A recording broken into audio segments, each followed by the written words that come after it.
In this video, we'll be dealing with type 3 PPC. I am sure that you must be already knowing different types of PPC based on OCT. If you're not, you can watch my earlier video. So in type 3 PPC, basically there is a posterior bulge of the capsule and the central capsule is not seen because of the density which is there, or opacity which is there in front of that posterior capsule. So here I am using femtol laser to assist me. I am using the protocol of 2 rings and then 6 radial cuts in the nucleus. So these rings help me in removing the core of this nucleus. This is around grade 2 cataract. So posterior polar cataract, if the nucleus is very soft, like what we see in very young patient, is very easy. But in case of grade 2, 3 or even harder grades, the problem happens because you cannot do hydrodissection in these cases, and you cannot do the nucleus rotation as well, as it might induce rupture of the pre-existing weak posterior capsule, and the chance of nucleus drop and other complications increase. So here the femto laser has helped me to create these rings, and also the capsule rexis, which I have targeted it to be 4.8 millimeter, which is the most optimum size of the capsule rexis to have if you wish to do optic capture in case of PC rupture. Now I'm using this mechanical hydro dissection. So it's not a hydro dissection, it's a mechanical dissection of the cortex away from the capsule using this blunt ended iris repositor. So what is important is that you go 360-degree using this iris repositor, so that the epinucleus basically is free when you after you remove the nucleus. So because epinucleus removal, if it is stuck, because we are not doing hydrodissection, so there is a higher chance that it stays stuck with the capsule and it makes it much difficult to remove. So here what I am doing is that I'm doing little bit of trench, though of course there have been already cuts which are made, and once that is done, I'm going to very gently separate this nucleus, and I don't want to separate it kind of wide separation. I don't need at the center, because if I try to do a wide separation at the center, there is a high likelihood that the pre-existing weak capsule, or if there is already a pre-existing PC rupture, it might just extend further, and any extension of this pre-existing PCR leads to higher risk of having nucleus drop. So what I'm doing here is peripherally I'm trying to split this nucleus along the lines of the femtocuts, and once that is done, I'm going to take out one piece at a time. So in these cases I tend to use little bit of lower flow rate and also the vacuum. So if I'm using generally 700 vacuum, I've kept it maybe around 550 or so. Because even if I'm using active fluidics and low IOP of I think 30 centimeters of water, what happens if you use very high flow rate and high vacuum, it machine tends to push more fluid and it might in turn cause PC rupture.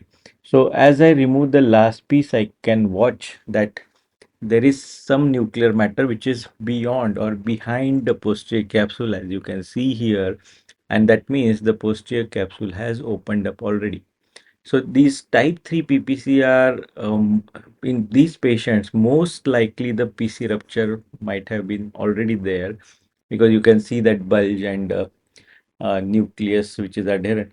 And also if you go back and watch the biometry of this patient, you can see that the antechamber depth is much more as compared to the other eye. So that is also indication that the posterior capsule might have already given way. So now what I'm using is that, because now PC is open, but still I have to remove this cortex and little bit of epinucleus. So in these cases, I generally do dry aspiration. So I'm using only the aspiration cannula of the bimanual. No fluid is being introduced, and it doesn't look that elegant as a procedure, because you have to take your time to engage the cortex which is there and remove it. And you have to make sure all the time that anterior chamber is well maintained. It should not become too deep or too shallow as well, so that the posterior capsular rupture doesn't extend further towards the equator. So you take your time in these cases. If required, we can also add on some blocks. So I generally prefer to do these posterior polar cataract under posterior subtenon block, which makes it comfortable, and also the patient do not squeeze the eye during the procedure. So once most of the cortex and epinucleus is out, and as you can see, you can watch that I'm always pushing little bit of visco and then removing the nucleus with the visco and again pushing more visco. This helps in maintaining the anterior chamber all the time.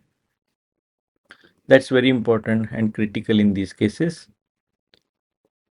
Now, once I'm sure that all the epinucleus and the cortex has been aspirated, I will come to know the status of the posterior capsular rupture margin, because then we have to look for what is the size of the PC rupture, and also if there are any margins which are there. So if I see those after removal of this epinucleus and cortex, I am going to try to convert this PC rupture into a posterior CCC or posterior capsular rexis.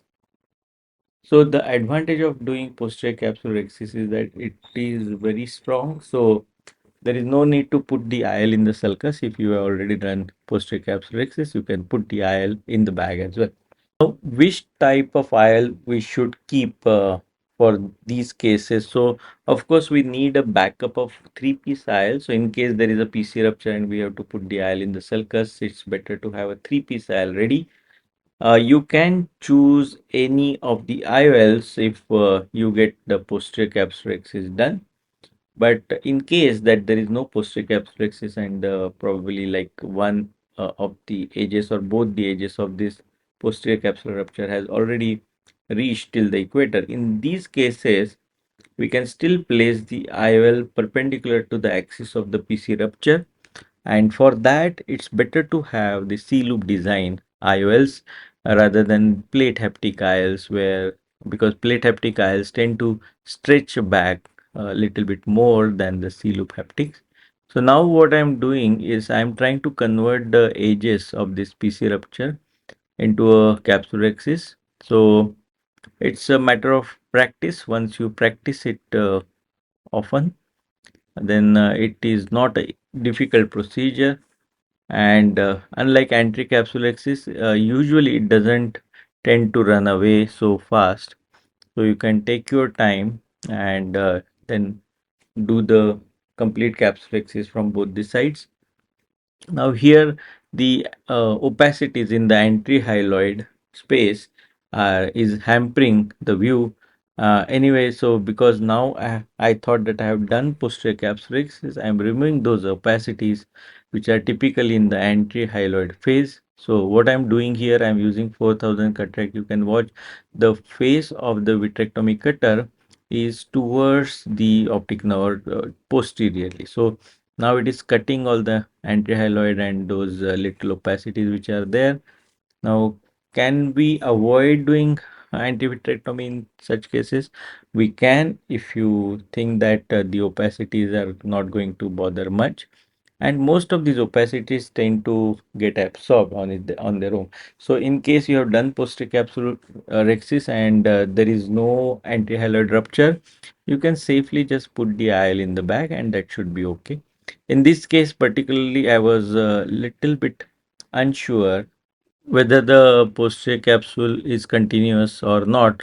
So now I can see it better because I have removed those opacity, and you can see on the other side I still have to complete the posterior capsule because you can see there is a notch at the end of this capsule axis. Now it is complete. I could pull it back and now the posterior capsule axis is complete, and now I can easily put the IOL, which is a toric, which is a trifocal toric IOL, in the back. Now, generally, the posterior capsulexis is strong enough unless there are weak points. Like earlier, I showed that I just completed the capsulexis. Now it's very safe. So I'm placing the IL right into the bag, and luckily the posterior capsular rupture is also very small, so I can place this IL. But if you ask me which particular IOL I would like to keep ready, is C type loop, because these plate type haptics tend to stretch posterior capsule a little bit more. And in case, because in this case I could completely do the posterior capsule rexis, so it was easier to put this. But if there was probably extension of the PCR to one end or the another, then I would have been more happy if I had a C type loop IOL instead of these plate haptic IOLs, which tend to stretch the posterior capsule a bit more than the C loop IOLs. So that's the end of the procedure. I am just aligning the IOL along the axis. So I've already kind of done the posterior capsule axis. IOL is in the bag, and I am aligning the IOL according to the toric marks. Here I am using the Callisto markerless system, and that's the end of the surgery. So just going back, just watch how I did dry aspiration. It looks a little bit inefficient technique in the sense that it takes long time. It's very effective. You avoid prolapse of vitreous uh, during when you are doing the dry aspiration, uh, and that's, I think, very important. Other steps also, how to use the femto laser to good effect, because it really helped in this particular case. But of course, for very soft cataract, it may not be always very useful. You can just go ahead with manual as well. And now I'm removing all the viscoelastic from the antechamber so that there are no post-operative fluctuations or post-operative inflammation. That's the end of the case almost. So in this video, we could, even with type 3 PPC, which where you could see the bulge, and like in this case, there was already a pre-existing posterior capsular rupture. Using low IOP throughout, like around 30, 36, and using the right technique, avoiding over splitting or over division of the posterior plate and all this, and avoiding nucleus rotation. All these tactics help and securing the right IOL in the right place. I hope it was useful. Please do subscribe my YouTube channel and write comments what you feel about these videos, and any improvements or anything you would like to suggest to our other colleagues. Thank you so much.